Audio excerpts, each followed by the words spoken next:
One of the things that almost every business owner forgets to tell people is that the customers pay all of our paychecks.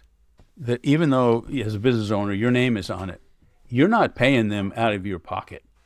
You're paying them out of the customer's pocket. And if we don't keep the customers happy, we won't get paid.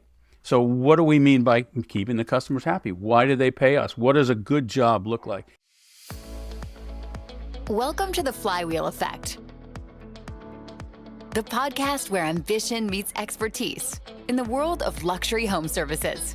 Whether you're an entrepreneur, a small business owner, or a forward-thinking professional, this is your platform for growth, profit, and prosperity. Each episode, we dive deep into how to leverage data for smarter business decisions and share insights that help you transition from technician to visionary. Let's jump in. Hello and welcome to the Flywheel Effect. I'm your co-host Brent Sonnek-Schmelz, along with my co-host Matt Bernath. And as always, we're sponsored by Vital, helping home integrators optimize their top and bottom line through data, leadership training, and the best dashboard in the industry. All right, so today we have a special guest, John Seiffer. John's been a serial entrepreneur for 40 years, run a variety of businesses, many of them long distance. He's also been a coach, a small business coach for 30 years, since 1994, and been president of the International Coast Federation and Angel Investor Forum. And he's also, and I think I want to get into this, he's the author of a book called Output Thinking, which helps small business owners and CEOs optimize their business through thinking about their companies differently. John, how are you doing today? I'm doing well. Thanks for having me on, guys. You're my pleasure. And Matt, how are you doing today? I'm doing fantastic. Excited to be recording here for the first time from the new studio space, and glad to hear that it's all working out well. Yeah, Matt's entered the big time. He's got an official Vital studio behind him. That's not a background you see if you're watching on YouTube. It's the real deal neon sign. That's hot shit right there. All right, so it's pretty cool. It's pretty cool. And anybody who wants to visit them, feel free. We'd love to have you guest. All right, let's just jump into it. John, you've been a business owner. And actually, let me back up. How do we know each other? We know each other because you are actually one of my coaches. We'll call it a coach. You moderate a peer group, an online peer group that I'm a member of called Tensi, with about five other business owners for the past year. And we've had some great conversations. What's it been like running our peer group? I want to hear the dirt on me and the boys. You guys are a terrific group because not only do we meet once a month, but you guys stay in touch in between times. You really support each other. You really know about what each other is up to and have great ideas. Actually, the frustrating part for me as a coach is to lay back, because as a facilitator, my job is to pull everything out of you guys. And I just want to jump in all the time as a coach. So we love it when you do. When you do. I try to balance it right. So we'll go from there. And I gotta say, I've been running a Vital peer group for the last few months, and watching you in our peer group has helped me facilitate those calls better. I think I'm a little more open in my calls than you are. I kind of jump in probably more than I should, but I can't help myself. Right. But it's been good. But as a coach, you've been coaching for 40 years while you're owning other businesses, right? Correct. I don't think you've ever owned one business at a time. Actually, now I'm semi-retired, and my line is I don't have a boat, so I do keep working with entrepreneurs. But really, the coaching is the only thing I do right now. But you're right. Up until then, I always had multiple things going on, just because I don't know if it's my ADD brain, which is very common in the entrepreneurial world. I have it. I've got it hard. Yeah. What I found for myself was I loved learning about the business model of each business and how all the pieces fit together and systemizing things. I will work my ass off to get out of work if I could figure out a way to systemize it so somebody else can do it. When it gets to be boring, when it gets to be repetitive, it's boring to me. Let me put it that way. And so that's why you work to be lazy. So you exactly. work to be lazy. All right, exactly. That's good. Exactly. That's good. I'm with you on that. Yeah. Question for you guys before you get moving on from this topic, Brent. Tell me more about the peer group. How did you get turned on to it? And what do you guys talk about? What's that peer group made of? What are the peers? I Or got who are there the through peers? I got there through Twitter, right? We have a common contact on Twitter, John and I, a guy named Chris Munn, who's very vocal on Twitter, right? He's got good content about how to run businesses, how to manage multiple businesses at the same time, how to be a small business capital allocator. And he was setting up a peer group, and I said, "Look, this is interesting." As you know, I like to try new things, Matt. And so I joined. I decided, hey, let me sign up, and they placed me with 4 or 5 other entrepreneurs. I think I might be the oldest, so I'm all the way down to age 27. It's a really kind of interesting group that own all kinds of businesses, and it's an hour and a half once a month. We have a task. We are try to drive accountability by setting yourself up to do something during the month and then following through and reporting back. And I found it to be incredibly valuable in developing relationships with other entrepreneurs that I would have never been in contact with before, and learning from their experiences. Nice. And I'll say one of the other benefits of any peer group like that, when you run a business, it's lonely. There's nobody else that knows what you're going through generally in your circle of friends, certainly family. And this is a way for people to not only give ideas and experiences back and forth, but just to know that there's other people going through what you're going through is on the positive as well as the negative. It's really exciting for that reason. Yeah, I think we helped a couple people had some personnel issues going through over the past year, and that were ongoing. And I think talking through those issues with a group that didn't have any skin in the game, but just wanted to figure out, help you find the best outcome, I think helped solve a couple of problems that were difficult. Indeed. Yeah. I know, Matt, you're a big peer group fan as well, both as a member and a facilitator. Yeah, absolutely. Done them both. And I was just curious about, what the background was in the group that you're in and what the members are like. So that's great. So we've done basically two different things in this group. One is what I call the hot seat, where somebody will say, okay, this is my time. I'm going to present my situation, and I just want feedback from everybody else. It's a little more structured than that, but that's basically the gist of it. The other thing we do sometimes when we need extra time, I'll come up with a topic of what are we going to talk about today? What's your superpower? What's your business model look like? How do you get time away? Different things like that. And that'll just be the structure for the conversation, really the jumping off point, because often the conversation goes all kinds of other places where people need it to go. So that's kind of how we do it. Yeah. As Brent said, I was a member of Vistage for about 6 years and ended up leaving the group when, about a year into me purchasing Vital, primarily because I had to travel twice a month and it was getting in the way of that, that meeting. And I wanted to be a good member because, of course, we know peer groups require active participation, right? You get out what you put in. But then, as Brent mentioned, we've been leading peer groups in Vital, and what's unique about them is that there's really two unique things. One is all of our peer group members are Vital members, so that they have a common language, and then they're also the same industry. So there's very little time spent on explaining what the business is or what the business model is. They all understand it. It's pretty interesting. But yeah, I think I'm 2.5 years into my peer group. Brent has been a guest facilitator for the last few months. And it's pretty interesting. So great that you've been doing that. How long have you been leading peer groups, John? About 2 years now. Mm-hmm. And one of the things I found, there's a number of peer groups that are industry specific, like yours. Those tend to have a lot of really practical advice because, as you said, you don't need to explain what's going on, and people have had the same situations. The other side of it, which is the kind I've been running, is people from different industries, and that's more of a support group. Just like I said, to know that, somebody's in a totally different industry, but they're having cash flow issues, or right. They're having personnel issues, or, I'm not alone in this. And even if you can't come up with an immediate solution, just knowing that you're not the Lone Ranger is really helpful. Yeah, no doubt. So what are the things in the 2 years that you've been leading peer groups, What are the things that you coach your members on to get the most out of their experience? That's a good question. It's really the accountability thing that Brent mentioned. At the end of each one, we say, what are you going to do? What's the one thing you're going to do between now and the next time we meet? And then, I put it in I say, put it in the chat. And then next time I call them on it.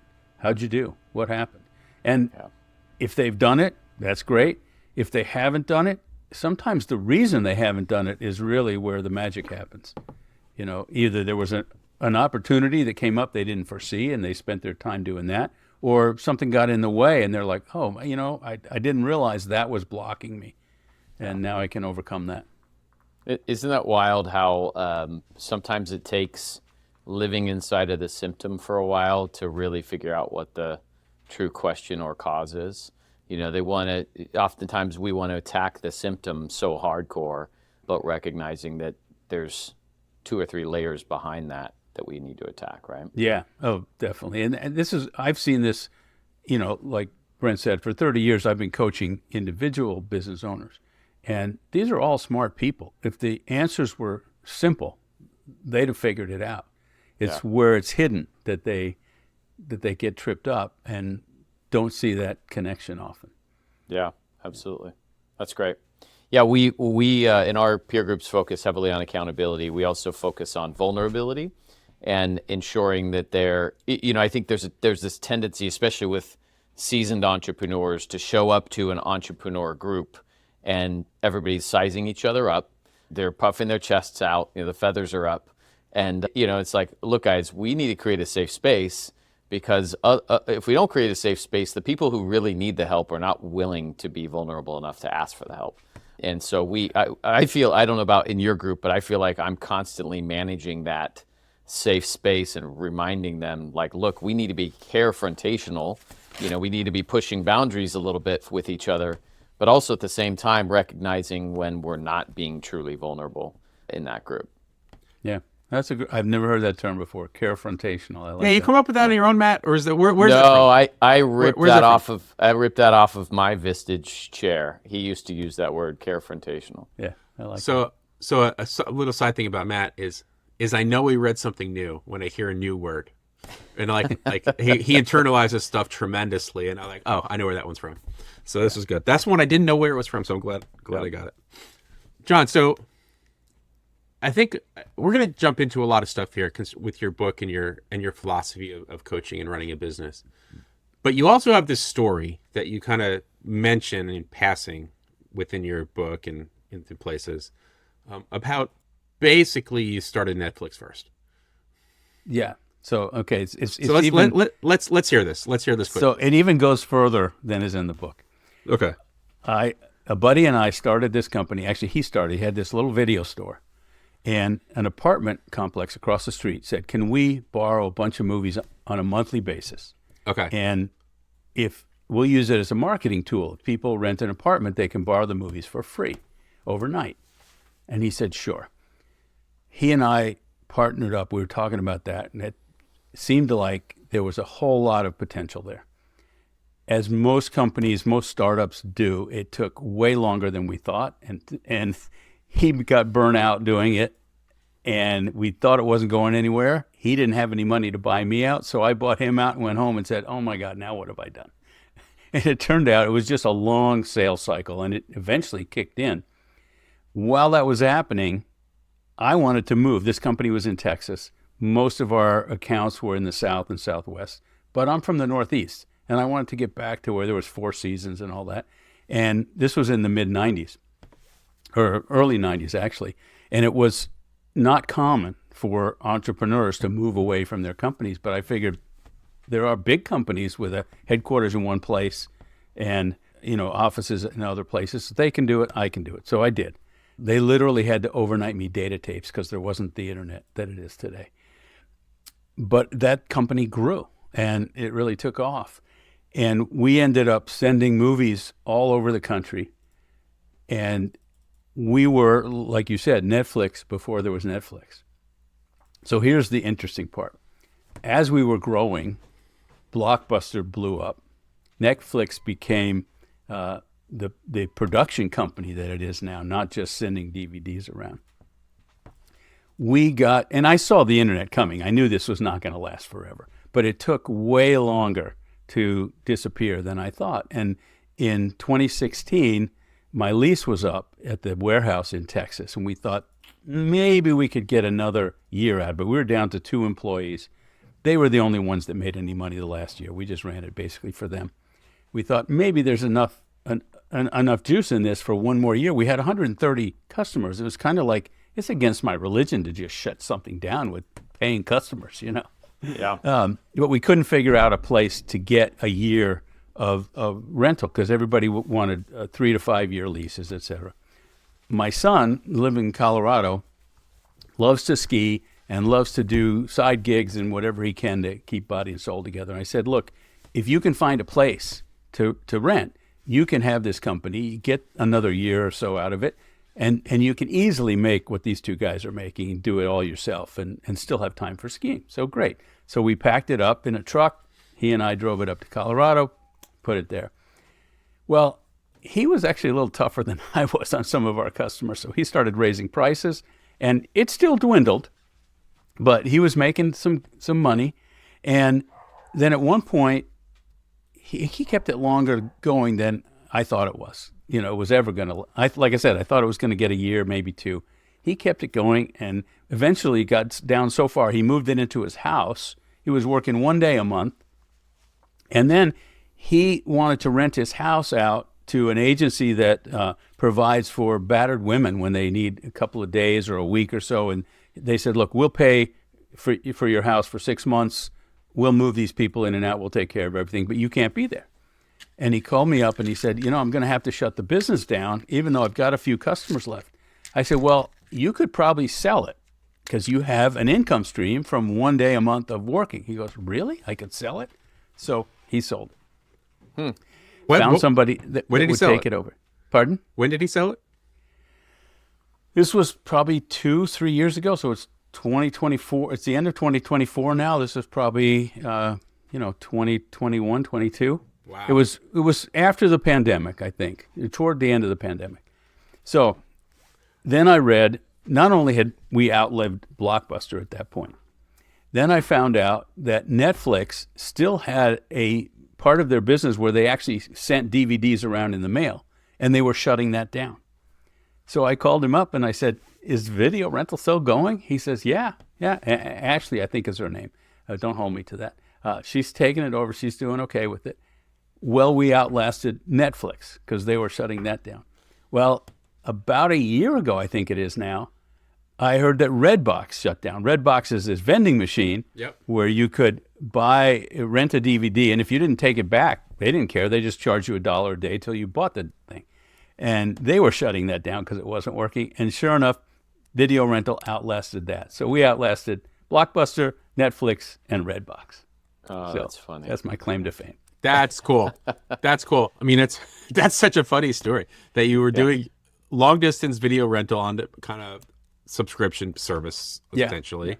10 years before Netflix. Yeah. And you outlasted their subscription service by several years too. Amazing. Yeah. Amazing. It's kind of a fluke. But the thing that really benefited me personally was because, as I said, I hate to do routine stuff. And I got people in it who were good at that. I was able to diminish my workload. And while I was there, somebody called me up who I used to work with, said, you should look into this thing called coaching. You'd be great at it. And I hadn't heard of coaching outside of sports. I said, what's that? And I got into coaching, and a number of us started the International Coach Federation. And I was their 4th president in 1998. And I've been working with business owners ever since. And what I found was my physical distance from my company gave me a whole different perspective than many of my clients had because they were just right there in the weeds. And when something would go wrong, they'd just jump in and fix it. And so naturally, everybody came to them with all the problems. And they would have to be fixing all this stuff all the time. And I didn't have that luxury. So I had to empower other people. I had to build systems around it.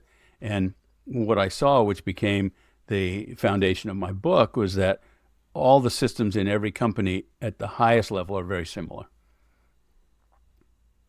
That's good.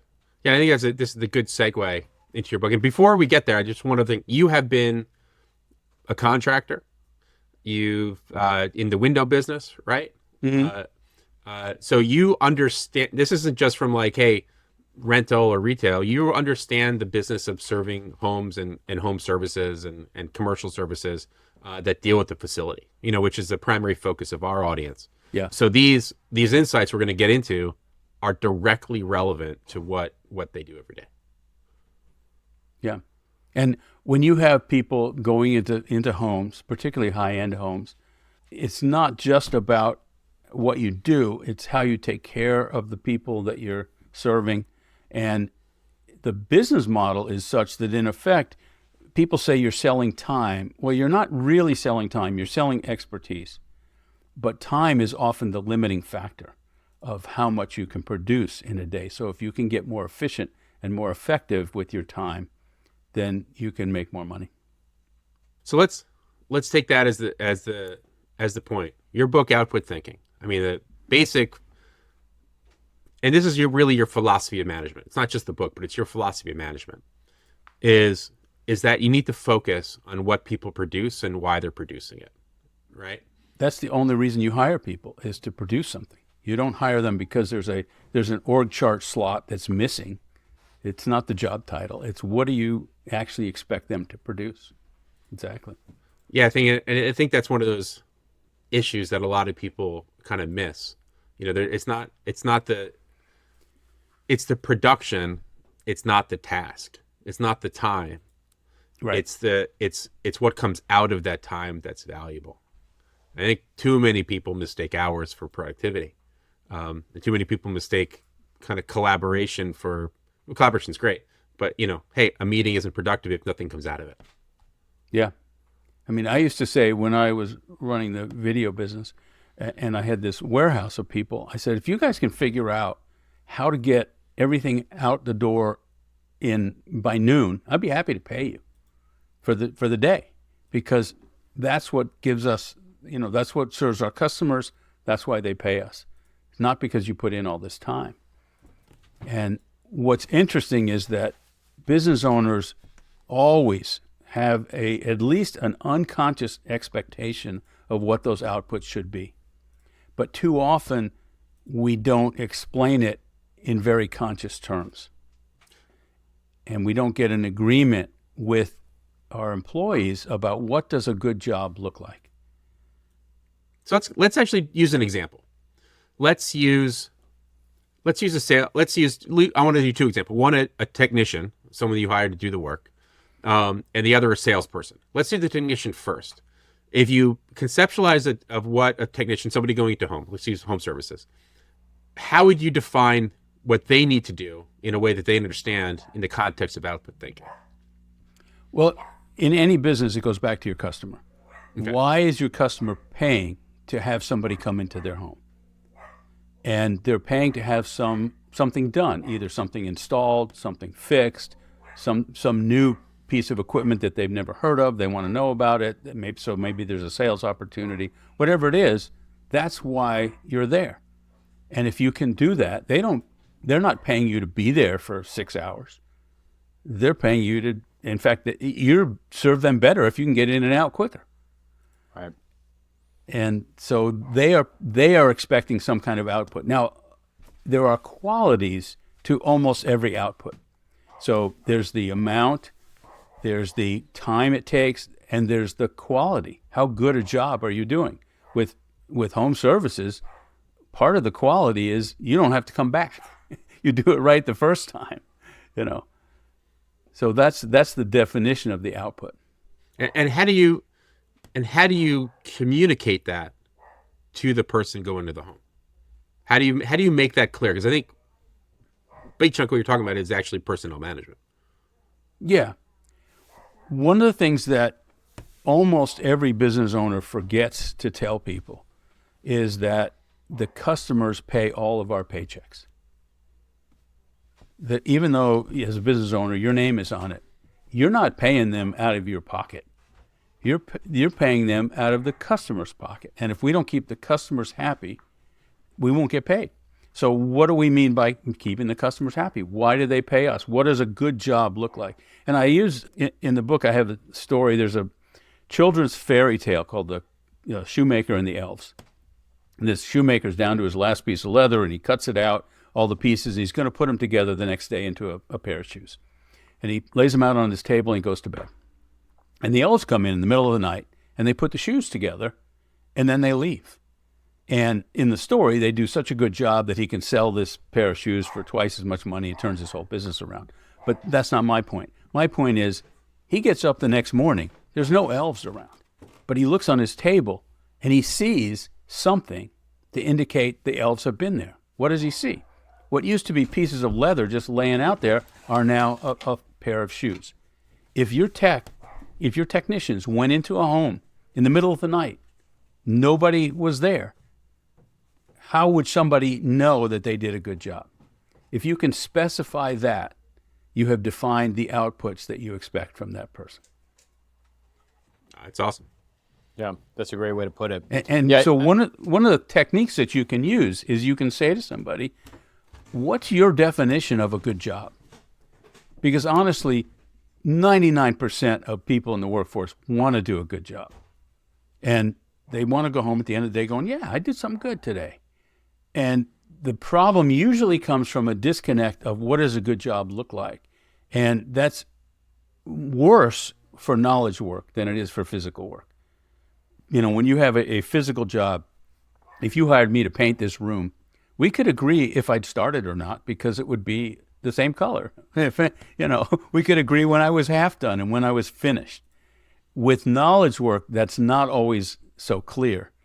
So when you have people in the office or salespeople or something, what does a good sales, engagement look like? What are we talking about here? And if you can define that, it goes a long way.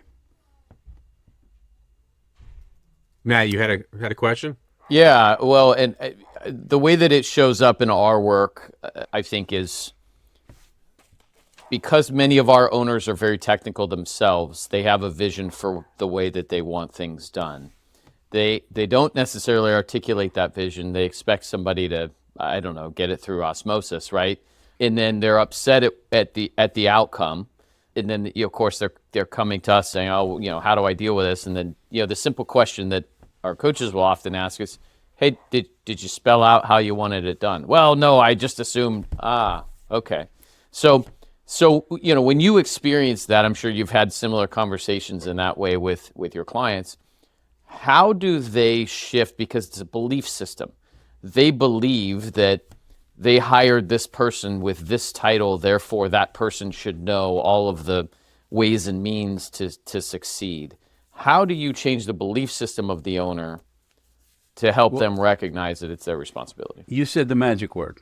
You said, I just assumed that somebody would know this, or I always expected, or it never occurred to me. So what I say to my clients is when you hear those phrases going through your brain, that's an indication that you probably were not clear enough about what you actually expected or what you actually assumed. And if you can get clear on that, that'll make the difference. Yep, good. And a lot of it goes back to, okay, if they came in the middle of the night, did their job, went home, and you never saw them working, how would you know the difference? Not just how would you know they'd been there, but how would you know the difference between a good job and a great job? That's really where the rubber meets the road. How do you differentiate that? What do you see? And the other thing that happens is people make judgments, and we say somebody's attitude isn't great, or somebody is lousy at this. And I say, well, how does that show up? What do you see that indicates they have a lousy attitude? Well, it could be tone of voice. It could be eye rolling. It could be, whatever. Those are actual visible behaviors. Now, those are outputs. We can talk about that. And I had an experience with this one time when my leg was injured, and I was hobbling on this device called an iWalk, which is like a peg leg that you strap to your knee, and it's better than crutches. It's a really cool thing, actually. But I had to take flights. I was going somewhere, and I had to take 2 flights going there and 2 flights going back with this thing. And they actually put me in the front row, And they actually have a place for crutches and that kind of stuff where they take them, put them underneath when you're flying. And I noticed that I felt like some of the flight attendants were friendly and some of them were not. And I caught myself and I said, wait a minute, friendly is a judgment on my behalf. What am I noticing? What's the behavior? What's the output that they're showing me to indicate one or the other? And it was things like eye contact, smiling, being proactive, asking if they could help me rather than waiting till I asked for them to help. And then I realized when they did those things, I thought they were friendly. Truth is, I had no idea if they were friendly. I didn't know what they cared, what they thought about me. And they might have been so mad at me for even being there, but they didn't act that way.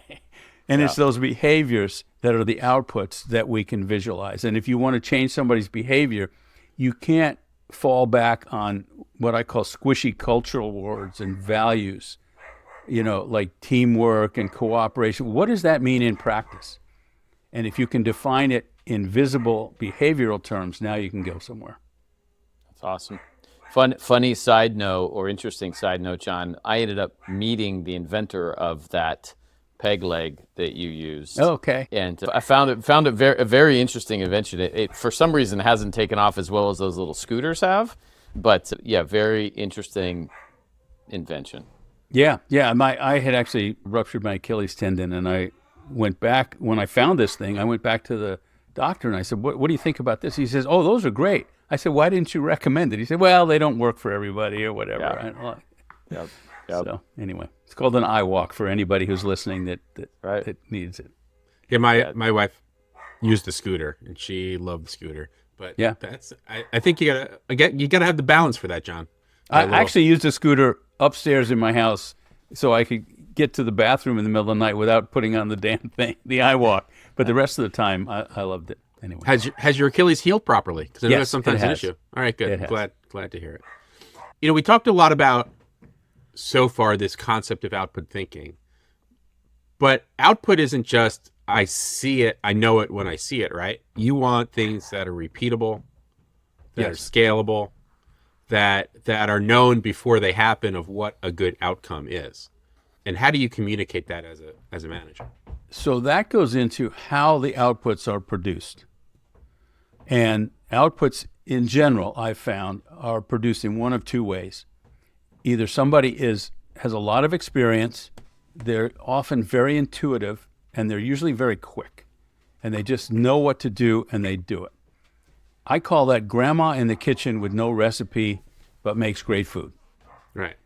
Thanksgiving dinner's wonderful, birthdays are fantastic. You are not going to scale a restaurant with grandmas.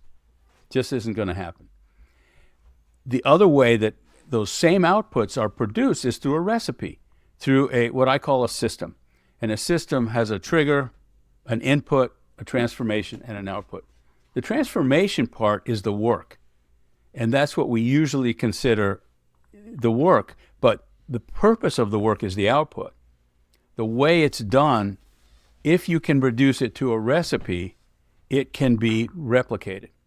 So the first thing is that you can have two people doing the same thing, making the same birthday cake in the same way, comes out with the same output. So you can do more of the same. The next benefit is you can break that system into subsystems. So let's take sales. When a company starts, usually there's one person who's doing sales, and they're doing everything from finding the leads, qualifying the leads, closing the deals, putting the proposals together, whatever it takes. As the company scales, you can say, you know what? Some people are really good at this lead generation bit, and others are really good at closing the deals. So let's make it into two subsystems. And when you do that, often you find that there are people who can be trained to do one part really well, and often those are lower cost people. So let's say if you generate leads with cold calls or cold emails or whatever, you can hire somebody who's just doing that all day long, and you can have a more experienced person do the proposals, the pricing, the estimating, whatever it takes to close the deals. So you can break your system down into subsystems and get more production that way. I think that's interesting, John, and I like how you spelled out the grandmas versus. And I don't know. Do you have a description for those who know how to follow the recipe? Well, almost that's training, really. Right. But there are three kinds of recipes, and this is where some people where they freak out about this because they say, "Well, I'm a salesperson. I just know what to do," So some recipes are what I actually call them. They're recipes. These are standard operating procedures, SOPs, and how you document them. When things have to do with a computer, with a physical device, those are often recipes. Here's how you tune a whatever. You look at this knob and you check this voltage or whatever it is. Computers, it's like you go to this screen and you do that. And that's a very step-by-step, always repeated thing. And those can be documented often with videos. The next kind of SOP or output is what I call a dance. And that's where sales comes in, customer service comes in. When you're dealing with people, you can't say to somebody, if you're trying to close a deal, here's exactly what you say. And then here's what they're going to say. And then here's what you say next. It's not a script. Mm-hmm. But you can say, here's the output that you're looking for. So let's take a sales process that has multiple stages. The first stage might be just understanding their budget, understanding how urgent this is to them, understanding who the decision makers are. You're not going to close a deal like that usually on the first call. But you can define the outputs. You can say, if you don't know who the decision makers are, if you don't know what the budget is, you haven't finished this part of the job. And you have to keep doing it till you do. So you've defined the output, and you haven't exactly said what are all the steps to get there, but you can define what the output is. The third kind is what I call a creation, where you don't even know exactly what the output is. So if you're hiring a graphic designer to come up with a new logo, for example, you don't know what that's supposed to look like. Otherwise, you could do it yourself. What you can do in that case is you can define the constraints. You can say, these are our company colors. This is the mood that we're looking for. This is the kind of file that it has to be. And within that, do your magic. And that's how you define the three different kinds of systems. That makes a lot of sense, John. Thanks for spelling that out.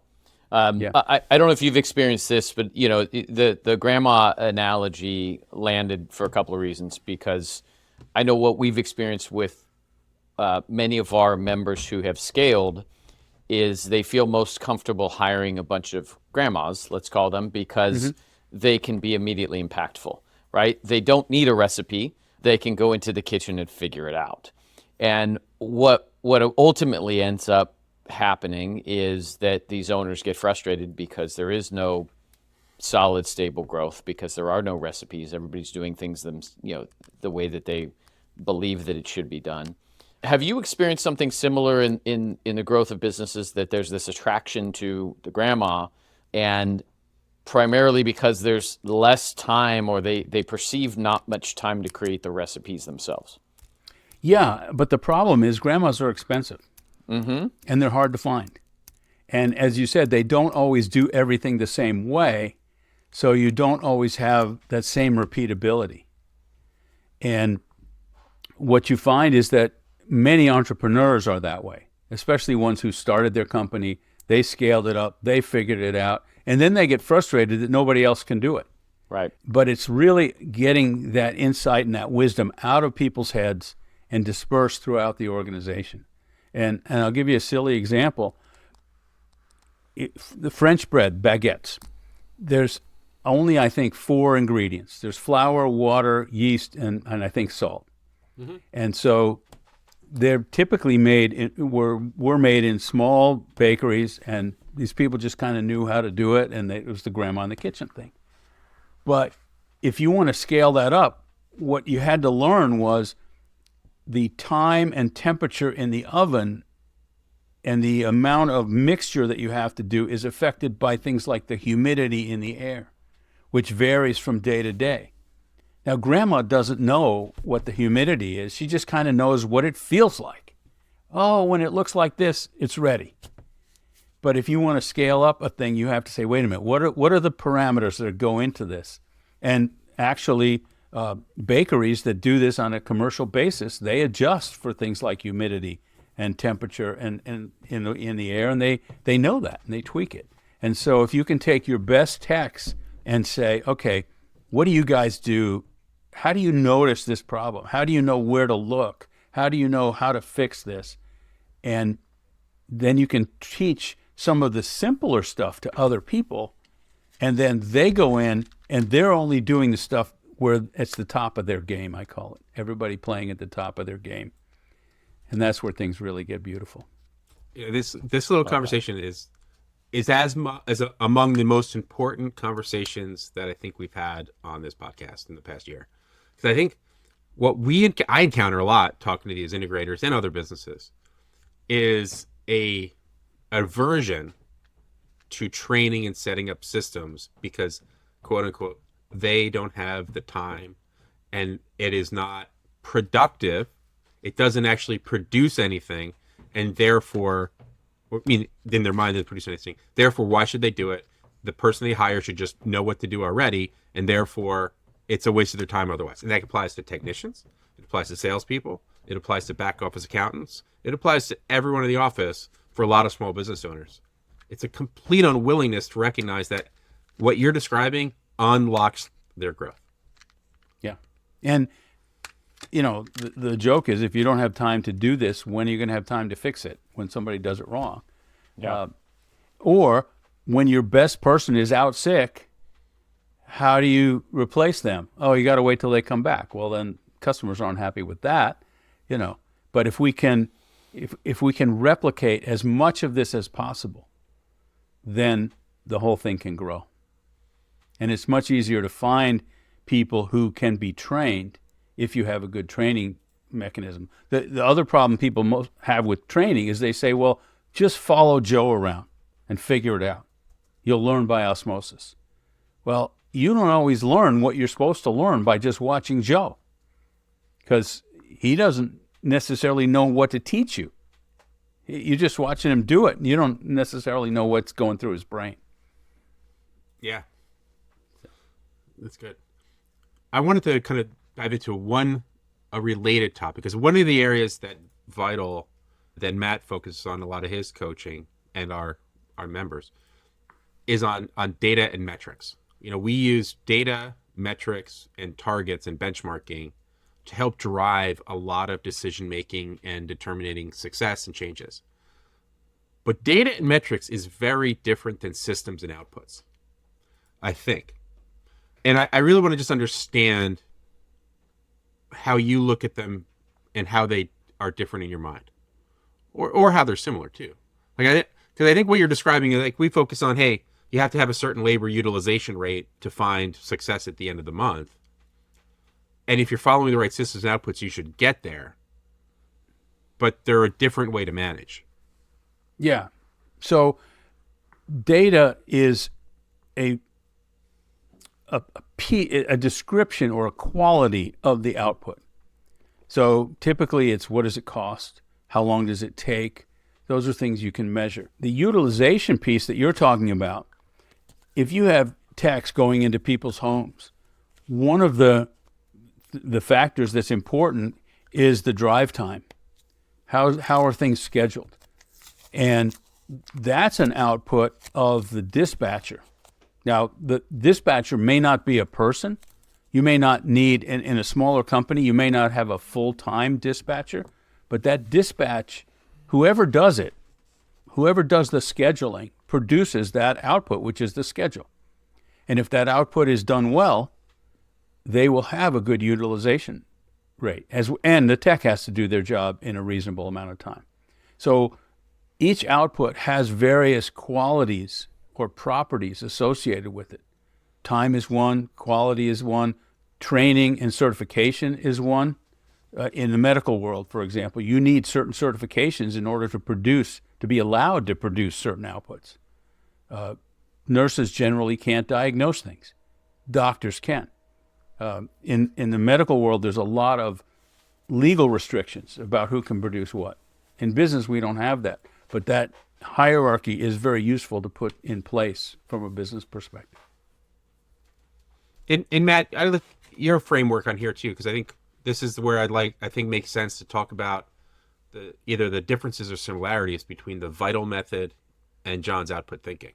So I think there's some kind of key components of that. Yeah, I think there's a lot of similarities. I love this topic, by the way. I've always been a believer that nearly anything can be measured or can, be created in a way that it can be measured. And, the output thinking piece is, I think, a different way of explaining how important it is to understand what the deliverables are that you're looking for, right? And then measuring those deliverables is where where the data comes in. Because one of the common things we see is that confirmation bias that we all have, right? Every one of us has a confirmation bias, which is essentially, looking for the data, and in many cases it's not real data. It's looking for the subjective activity that confirms what we believe to be true, right? And so we go about, humans go about our days sort of confirming our beliefs. Data provides an opportunity to have a different conversation around what's true. And I believe, and we do believe it at Vital, that data is critical for overcoming that confirmation bias that inevitably all of us as business owners who love our business deal with every single day. No, I think that's very true. And part of that is, like I said before, getting an agreement with the people that work with you and for you, what data we're going to collect, what data is relevant, and where the acceptable range is going to be. When you go to the doctor and they do blood tests, there's like 4 or 5 or maybe 10 different parameters they're looking for, and you get a chart. And usually there's a green zone, and your number is either in the green zone or outside the green zone. Well, they know ahead of time what that green zone looks like. Yeah, no doubt. And I think what's really interesting is when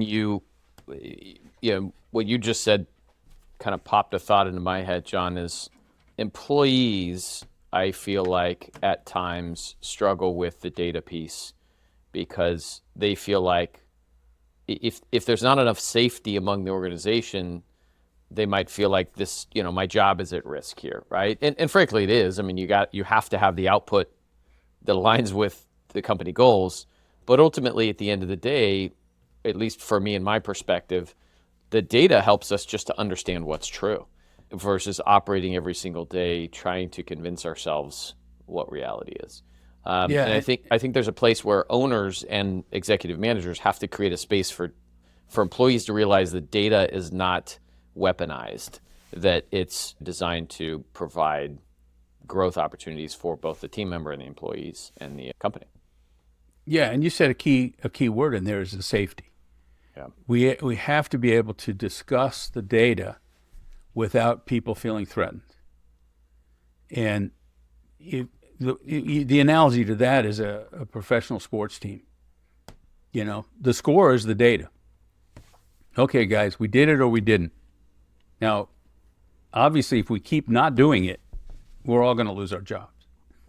But if we did it but didn't do it as well as we could, let's look at the tape. Let's see what we can do better. Let's look where the numbers are and say, how can we improve? And that's where leadership comes into play that's different than management. I define leadership as setting a vision and inspiring people to follow you. And then management is getting the work done through other people and organizing people and setting them up for success, giving them the tools and the training and the direction that they need to do a good job. But leadership is the vision of where we're headed. Are we going to the Super Bowl? Are we trying to get there? Okay, let's go and let's work together and let's be honest and safe to say, oh, here's why we lost that game. What can we do differently? And that does take the data. What sits at the intersection between leadership and management? I don't think they can often be done by the same person, but they often aren't. I think they're two separate things. And there's a lot of consultants make a lot of money about leadership, this and that and the other thing. But if you go back to the English word, leaders, means somebody's following you. Well, they're following you somewhere. And if you know where you're going and you have that vision and you explain how they fit into that vision, that's going to inspire some people to come along with you. Those are the people you want. That's good. Again, back to the sports team analogy, the coach or the manager in different sports is called different things, but they sit on the sideline, and they're actually the manager. They're organizing who goes in, who comes out, etc. The leader is often the team captain who is elected by the other players. And they're the leader. They're the ones people look for inspiration and motivation in some ways. I think we encounter a lot of companies that are at an inflection point in our home integration business and a lot of home services. It happens, I think, around about $2 million of revenue. Okay. Where the transition is from being able to do a lot of the work yourself to when you have to develop a team or company to be able to do it to allow you to continue to grow. Because otherwise, if you don't, you're just going to have a lot of headache.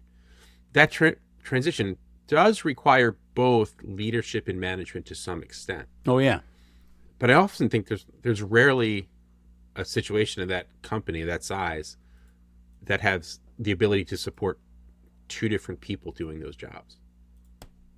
No, leadership is a function of, so I'm assuming that people in your business, when that business model, a tech might go out on a job with a helper. Mm-hmm.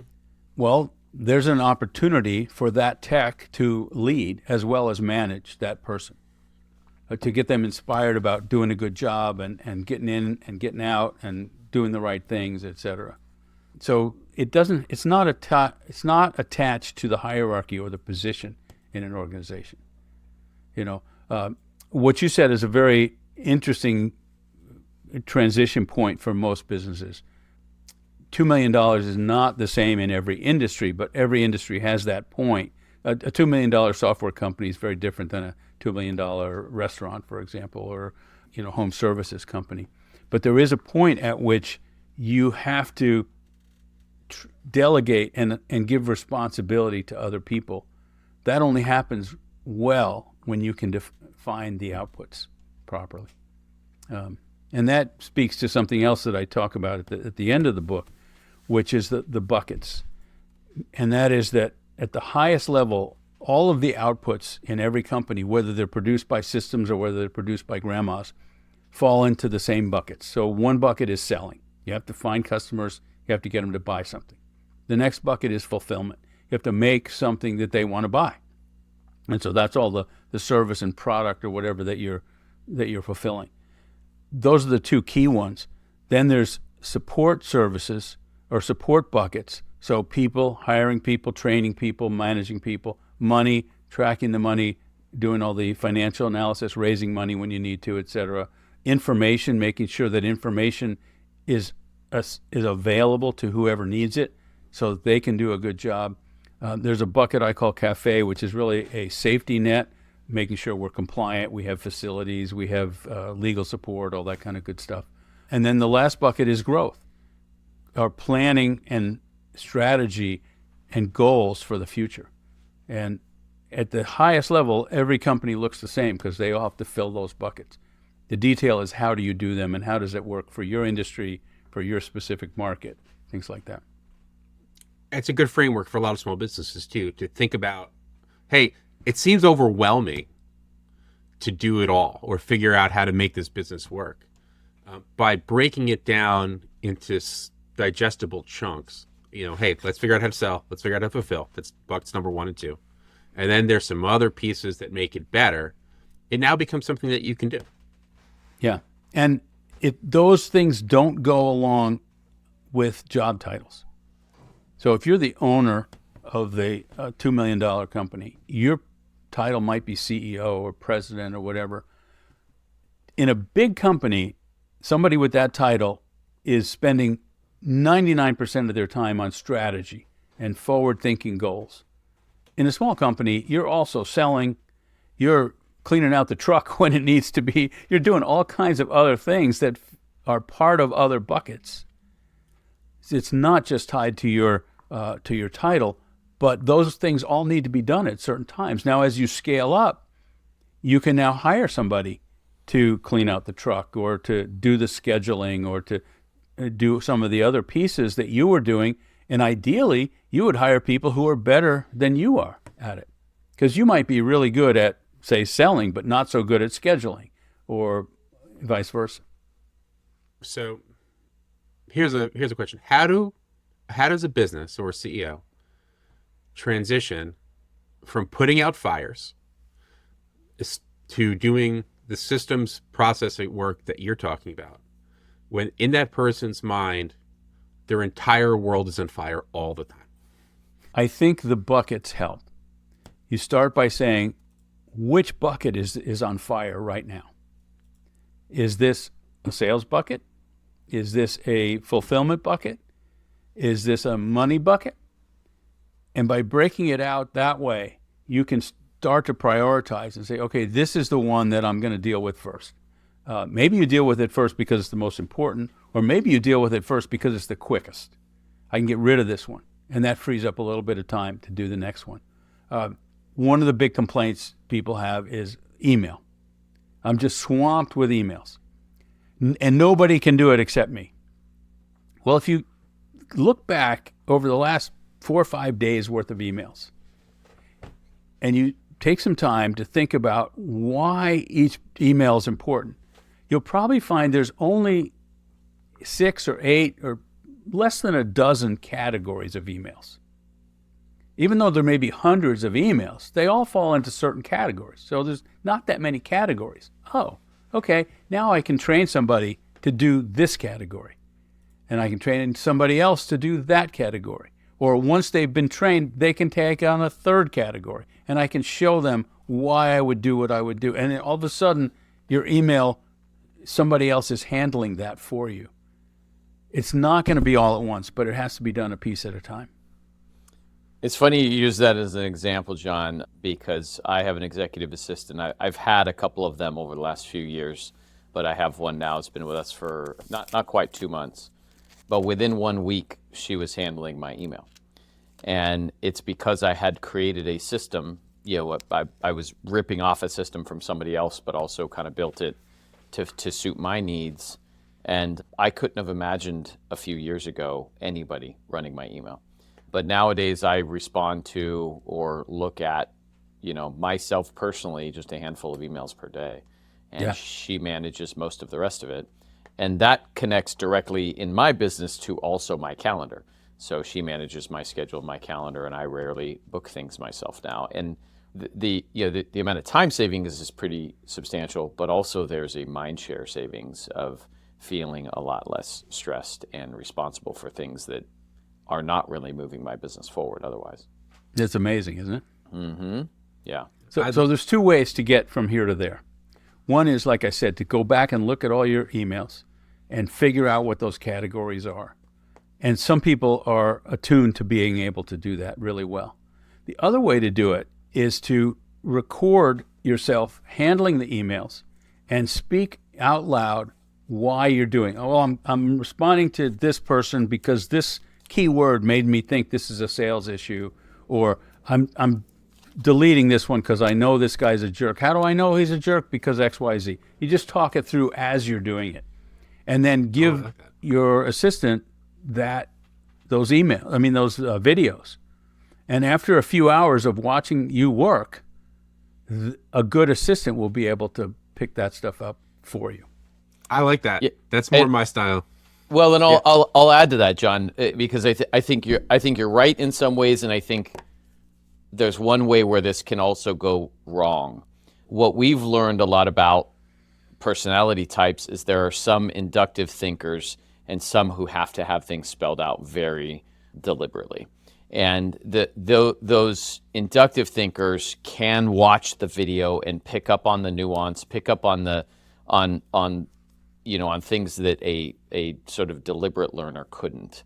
And so that would be my only suggestion, is to have somebody spend some time learning about different personality styles as they're hiring, because like in my case, I had to have an assistant who can infer, because as quickly as my life moves, I need someone to be able to pick up on the nuance versus having to Yes. have things spelled out very deliberately. So knowing who you need as your assistant, I think, is important.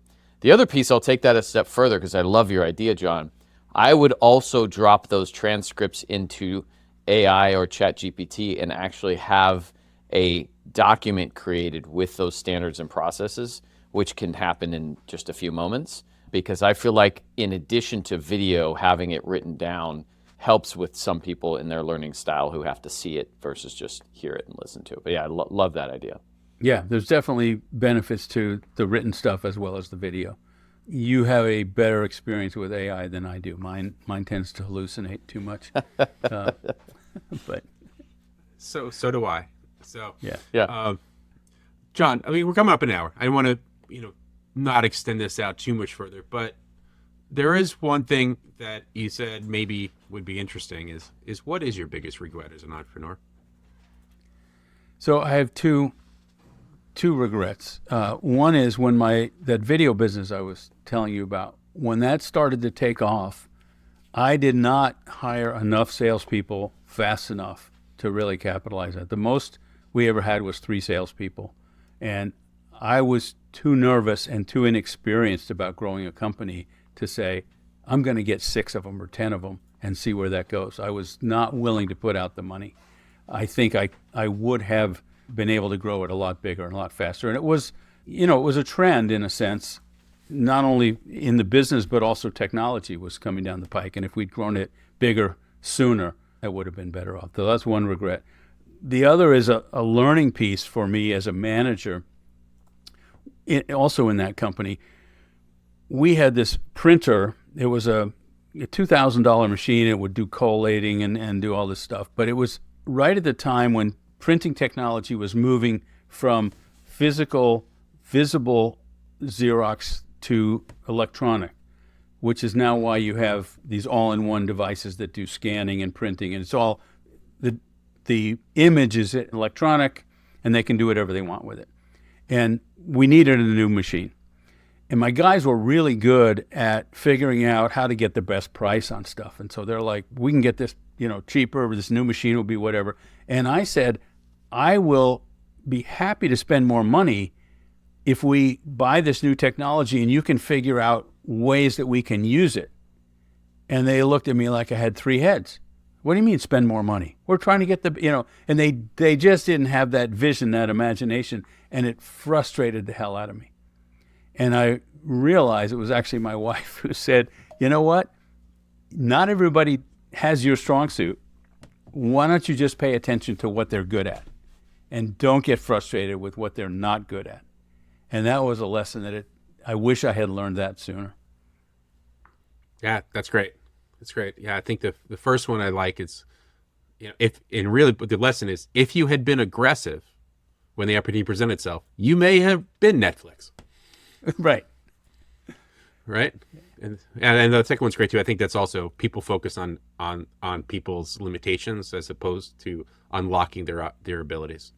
And, I didn't think of it this way at the time, but with output thinking, if you know what output somebody's good at, you can tailor their job not to a generic job role or job title, but you can tailor it specifically to their strengths and weaknesses, and everybody can shine. Yeah, that's underappreciated out there. So this has been great. Before we end, John, any final comments or thoughts? I love business, and I think being an entrepreneur is obviously not for everybody, and thank goodness, or there'd be nobody to work for us. But for those who can deal with the stress and enjoy the ride, it's a tremendous way to earn a living and also make a great life for yourself. Great, thank you. I'll leave it there. And Matt, any last words or questions here? No, nothing to add. John, thanks so much for being here and adding a bunch of value. I think, your concepts in your book are fantastic, and it really simplifies the perspective of how to delegate effectively. And you can find John's book is Output Thinking. It's available on Amazon. We'll put a link in there. There's the picture. We will put a link in the show notes. And John, is there anywhere else that people could find you you'd like to share? Sure. My website is ceobootcamp.com, and there's a link there to a free coaching session, which even when my coaching schedule is full, I keep some time for free sessions because I just like to connect with people that way and give back. It's a 45-minute session. It is a true coaching session. It's not a sales pitch, but they can do a link and schedule it. That's right. So ceobootcamp.com. Correct. Great. So hopefully so many people take advantage of John's offer. Let's fill up his schedule next month. All right. So this is Brent Sonnek-Schmelz and Matt Bernath, along with our guest, John Seiffer, with the Flywheel Effect. And again, if you'd enjoyed this episode, please give us a like, give us a share, or let someone know who you think could find it valuable that we're out here. So until next time, this is the Flywheel Effect. Thank you guys very much. Bye-bye. Thank you for tuning in to the Flywheel Effect. Our journey through the intricate world of luxury home services continues to be fueled by your passion for excellence and innovation. If you found value in our conversations today, don't forget to follow us wherever you get your podcasts. More insights and resources, visit us online at growwithvital.com. Until next time.